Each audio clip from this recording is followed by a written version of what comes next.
Assalamualaikum warahmatullahi wabarakatuh, sahabat Islam semuanya. Presiden pertama Republik Indonesia, Dr. Insinyur Haji Soekarno, memiliki beribu cerita unik yang selalu membuat kagum. Tidak hanya dikagumi di dalam negeri saja, namun Soekarno merupakan sosok yang juga sangat dikenal di berbagai negeri, salah satunya di Arab Saudi. Ada salah satu peristiwa menarik ketika Bapak Proklamator Republik Indonesia itu menunaikan ibadah haji dan berziarah ke makam Rasulullah SAW pada tahun 1955. Pada saat itu, Bung Karno, sapaan akrab Soekarno, melepas segala atribut pangkat kenegaraannya saat akan menghampiri makam Rasulullah SAW. Kisah ini diceritakan oleh Said Husin Mutahar, pengarang lagu-lagu perjuangan seperti Hari Merdeka, Himne Pramuka, dan Syukur. Pada tahun 1955, di tengah panasnya pemberontakan DITII, Soekarno menunaikan ibadah haji ke Tanah Suci.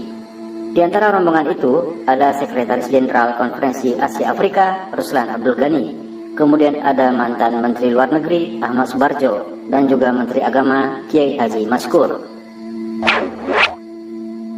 Said Mutahar yang ikut dalam rombongan ibadah haji Bung Karno bercerita, saat Bung Karno berjalan di kota Madinah bersama Raja Saud bin Abdul Aziz, Bung Karno bertanya kepada Raja Saudi itu, "Di mana makamnya Rasulullah SAW, wahai Raja?" Raja Saud bin Abdul Aziz menjawab, "Oh, itu makam Rasulullah SAW sudah terlihat dari sini." Saat itu juga Bung Karno melepaskan atribut-atribut pangkat kenegaraannya. Raja Saudi pun heran dan bertanya kepada Bung Karno, "Kenapa Anda melepaskan itu semua?" Bung Karno menjawab dengan tegas, "Yang ada di sana itu Rasulullah SAW. Pangkatnya jauh lebih tinggi dari kita, saya dan Anda." Kemudian Bung Karno berjalan merangkak dan menghampiri makam baginda Nabi SAW.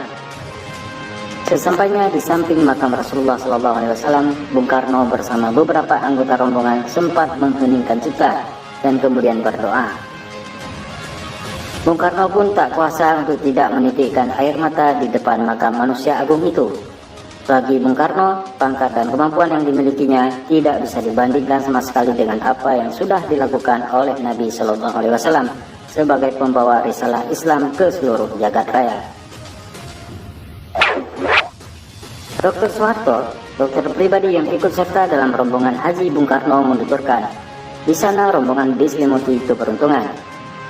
Sebab tidak seperti pemimpin negara lain yang sedang menunaikan ibadah haji di waktu yang bersamaan, Bung Karno dan rombongan diperkenankan berziarah hingga ke makam Nabi Muhammad SAW di areal Masjid Nabawi, Madinah. Ketika itu, sang proklamator disambut sebagai tamu kehormatan oleh Raja Saudi, Saud bin Abdul Aziz Al Saud. Sejak saat itu, hubungan antara Indonesia dan Arab Saudi menjadi erat. Kedatangan Bung Karno disambut langsung Raja Saudi, Saud bin Abdul Aziz Al Saud. Sebelum pulang ke Indonesia, Raja Saud bin Abdul Aziz memberikan hadiah istimewa kepada Bung Karno berupa mobil Chrysler Crown Imperial. Mobil itu pula yang dipakai oleh Soekarno selama berada di Arab Saudi. Salah satu ide Bung Karno ketika menunaikan ibadah haji yang masih bisa disaksikan hingga kini adalah penanaman pohon di Padang Arafah. Bung Karno pun memberikan bibit pohon mindi kepada Raja Saud yang sekarang disebut sebagai pohon Soekarno. Wallahu a'lam bishawab.